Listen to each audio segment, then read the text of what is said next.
Lalo na sa edad Natandaan ako natin, na yun, ito, ilan taon ka na ba? 39. 39. Oh. 40. 40. O, yan talaga yung mga... Ikaw, 40. Oh, sure ka? I think so.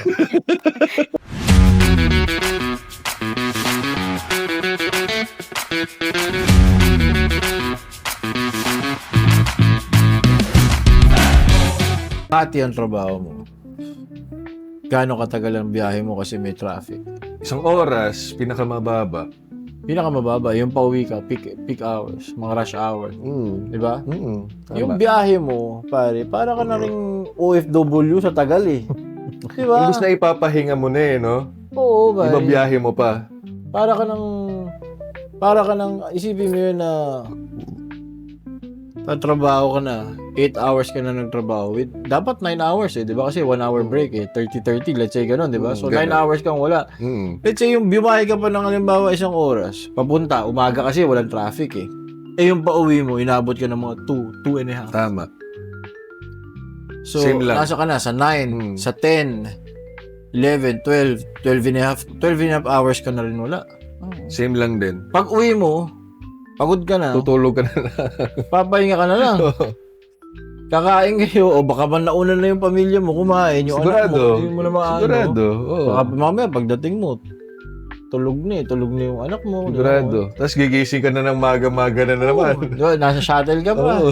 Pauwi ka, rush hour, may magbubukas pa ng yum burger yun sa loob ng ano.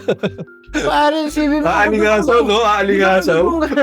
Tapos magbubukas ka ng hamburger dito. Oh, hindi, yung Jollibee niya hamburger. Oo. Pare, lakas na amoy nun. Okay, aloha, no? Susuntok mo talaga yun. Isipin mo, pagod ka na, pinagalitan ka ng boss mo, tapos biglang, ano ka ba? Magbubukas ka pa rito ng ano, gutom ng lahat ng empleyado, lahat na kasakay sa UV Express, di ba? May mga ganun talaga, no? Meron, no? May gano'n. Parang, di mo ba naiisip na maamoy? Isipin mo yun, pare, di ba? Parang lahat dito, gutom, ikaw lang, Kumakain, tapos sa pineapple juice pa, no? pipikong ka talaga doon sa gano'n, no? So, kung si Mike, currently, Grab driver, kayo ano pinagkakabalahan niyo? Ako, may maliit kaming family business. So, since yung parents ko nasa States na, ate ko States na, kuya ko States na, sakto ako nandito. So, ikaw yung nag-handle ng business. Ako yung nag-handle. Kamusta At yung business at the same time, naalaga, hindi naman sa naalagaan, pero at least may tao pa rin sa bahay, yung so, business okay naman, sakto lang din. Hindi naman kalakihan, pero kahit pa paano, naitatawid. Yeah, kahit pa paano, kailangan talaga may income. Kailangan pa rin. Oo, totoo lang. Sobrang hirap ng mawalan ka ng pera. Tapos, marami kang kailangan na gastusin. Medyo bigat talaga. Lalo na sa atin, sa age natin. Dami naman dyan na stable na eh, sa edad natin. Tama. Pero yung stable na yun, until na kumakayod, doon mo maiisip na may ito maganda sasakyan, meron sila mga businesses, maganda ng gamit, masaya yung pamilya nila. Pero kumakayod pa rin sila. Yun naman yung point dun eh. Na kahit anong gawin mo sa buhay mo. Kakayod at kakayod ka. Oo, lalo na kung may pamilya ka. Di ba, may anak ka. Medyo mabigat. Nabigat talaga. Sipin mo lang alam, paano pa kung medyo meron ka pang kagaya namin, meron kaming baby. Di ba? Sipin mo, paunti-unti, lumalaki-laki na yung gastos yan. Kaya kailangan mo talagang dumiskarte. So, ikaw, Jom, after ka magbarko, ano na yung pinagkaabalahan mo? After kong magbarko, recently lang naman ako huminto eh. Nakapag-decide na talaga ako. Nag-decide na ako, tsaka yung asawa ko na hindi, parang okay na yung 13 years. Na, 13 years ba? oo, pare. Tagal, ah. 13 years, nag-start ako pare ng cruise ship. Nag-start ako ng cruise ship, and then nag-river cruise ako. And then mga mega yacht. Tapos yung huli ko is yung luxury nga na Ritz-Carlton. So, restaurant department talaga lahat. So after nun, yun nga, 13 years, nag-decide kami na okay na.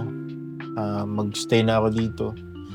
Parang meron naman kaming kahit pa paano naipon. Ngayon, so nagtayo kami ng nag-fit out kami ng mga condo, ng mga bahay. Magawa kami ng mga modular cabinets. Yan yung isa sa mga negosyo namin. So, yung meron kami mga projects ngayon na ongoing, which is thankful naman kasi kahit pa paano may nagtitiwala sa amin tungkol dito sa paggawa namin ng mga woodworks. And then meron kaming tracking, and then real estate meron din. Nagpapaupa kami ng Dami papaupa kami ng all. Hindi, alam mo kasi pare, 13 years naman din naman pinaghirapan kahit pa paano. Kumbaga, ngayon parang pumondo ka ng pumondo from working away sa Pilipinas as an OFW, di ba? So ngayon, medyo kahit pa paano na parang mafe-feel mo na worth it na talaga na mag-stay na dito. Kumbaga yung naipon mo doon is parang, ito yung pinaghirapan ko ha. Tatanim na kita dito. Yung tinanim mo, medyo kahit pa paano talaga. bumubunga naman. Yun naman. And then, syempre, tulong na rin ng supportive na wife ko na siya yung kailangan mong gawin to. Ito, dito Naging ka. guide mo. Oo, kasi kilala niyo ako eh. Tayo pag lumabas tayo dati, max out kung max out eh. Oo. Diba? Parang, ubus kung ubus. Walang uwi hanggang hindi sumusuka. Oo. So, kahit pa paano, may pagsisisi ako ng mga panahon na ginawa ko. Di sana na parang, kung itong yung mga, naisip ko lang yung mga kasiyahan sana dati na nag-ubos ako ng pera, na ginastos ko yung pera sa ganun lang. Sana na ilagay ko sana sa iba. Kaya lang, medyo 50-50 rin ako kasi yung memories eh. Kaya nga lagi ko sinasabi pare, hindi naman yung lasa ng alak talaga yung masarap eh. Yung kwentuhan, di ba? Yung yung bonding, samahan, di ba? yung Yun bonding. Yun eh. Hindi tsaka feeling ko yung mga nawaldas dati, mga nasunog mo dati na i-save mo sana ngayon. I think, in a way, if you look at it, maganda na rin nangyari yun. Nag-enjoy naman ako eh. Oo, okay naman eh. Not in that, yeah. Pero ang ibig kong sabihin is, maganda nang nangyari yun din, yung maranasan mo na maubusan ng pera para pagtanda mo, ma-understand mo Naging lesson. in a more valuable way na, okay, gets ko na. Alam mo yun? Hindi, kaya nga, very thankful ako sa wife ko kasi siya talaga yung nag-control din sa akin. Na hindi niya ako kinontrol as a parang, hindi niya ako ni-remote or kinontrol na parang ganito gawin mo ganyan. Pero she's giving me an idea na kung ayaw mo to, ba't hindi mo subukan to? So we have plan A, plan B, plan C. Hanggang... Kasi feeling ko naman lahat tayo, at some point, meron tayong mga pagkakataon in our earlier days na grabe, sobrang gastosero ko nito. Wala ka talagang regard. Kasi bata tayo, nag-enjoy tayo eh, di ba? Parang hindi natin nakikita yung value. Na which is na yun yung tinuturo natin sa anak natin. Na parang naayaw natin na maranasan nila. Di ba? Yung ganun eh, na parang, alam mo, nung bata ako, maabot ako sa ganun eh. Ganto, Kasi ayaw ko na mapagdaanan mo na ganito, na ganyan eh. Kaya medyo maganda rin na talaga na napagdaanan natin para at least yung hirap sa atin na lang. Sa atin na lang. Yung sarap, makuha nila. Di ba? Kasi yun din yung huhubog sa'yo kung ano yung nagpahirap sa'yo. Sa totoo lang. Oo naman, pare. Kasi experience eh. Kaya lang din naman para sa trabaho eh. Kung anong experience mo, tapos dumating ka sa araw ng trabaho, panisay yan. Lalo na sa edad napagdaanan mo natin, yan eh. ito. Ilan taon ka na ba? 39. 39. 40. 40. Yan talaga yung mga... Ikaw, 40. sure ka? I think so. Oo.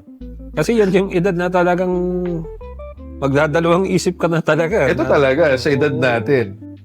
Oo, mapapaisip ka na, ay na, dati pala yung winaldas ko na 10,000 doon sa club na yun. Talagang sana Oo, pa. oo. Nasa bulsa ko pa sana. Kaya lang kasi, nasan yung 10,000 na yun, di ba? Kung di mo winaldas doon, di ba?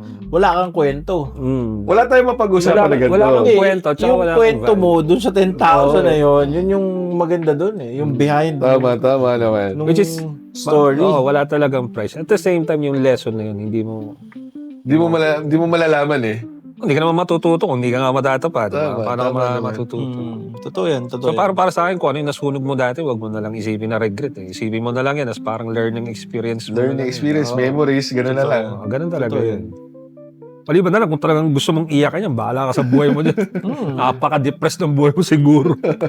Kasi kung ang mangyayari ganun, yung iisipin mo lahat yan, magsisisi ka. Ganyan. Hindi ka na magiging masaya as a person na parang kung gagawin mong isang malaking regret yung buhay mo. Oo, kasi sa edad ngayon, feeling ko, napakadaming, lalo sa yung mga lalaki, tatay, lalo may anak ka. Yan, ganitong edad talaga, mapapaisip ka talaga na, putya, ano ba gagawin ko dito? May anak, dami mong babayaran. Tapos mag-aaway kayo ng misis mo, day in, day out. Tapos, mapapaisip ka, ano ba kaya dati talaga na lang dati? Balik na lang. Oo, totoo. Ayun, Dati walang pumitigil sa'yo eh, no? Oo, tetestingin ka talaga dyan. Totoo. May kilala mo sarili mo dyan. Totoo. Pero, honestly, hindi naman perfect ang buhay talaga eh. So, kung maibabalik ko lang yung dati, willing ako balikan yung dati at ayusin. So, totoo lang. Siguro, mas ayusin ko yung pag-aaral ko. Kumbaga, ayusin ko yung...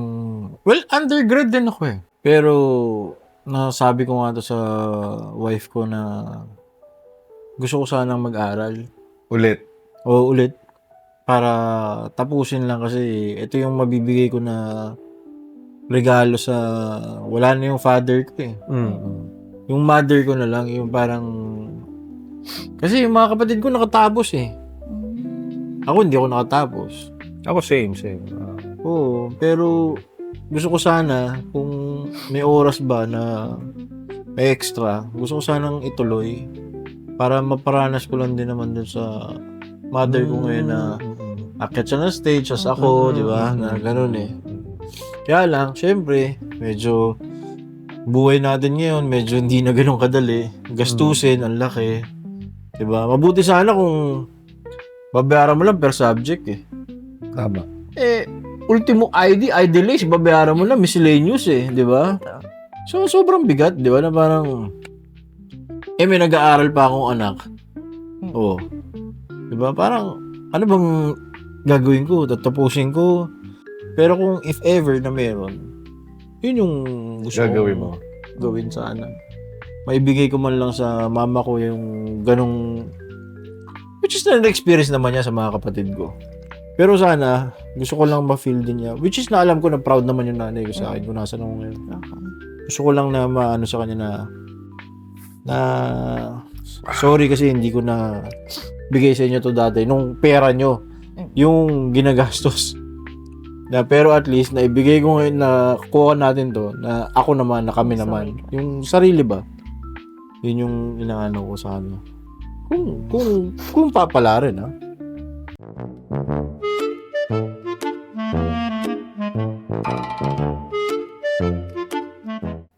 Meron ba yun? Nasa ano naman kami? Task Trans. Ako, si Martin. Si Kim. Punuan dati ang Task Trans eh, di ba? Pag uwian eh. Task traffic eh. Alabang sa pote eh. Tayo, nakatayo kami ngayon. Palakihan tayong bibig. Sabi kong gano'n. Sabi ni Kim, palakihan tayong bibig. Sabi ko. Pero kinalabit ko na si Martin. Palakihan tayong bibig. Sabi ni Martin. O sige. Sabi ni Kim, oo. KJ naman ito. Oo. Niman nyo lang ako eh. Punuan. Sabi, ingay mo. Sabi mo, palakihan na tayo bibig. O sige.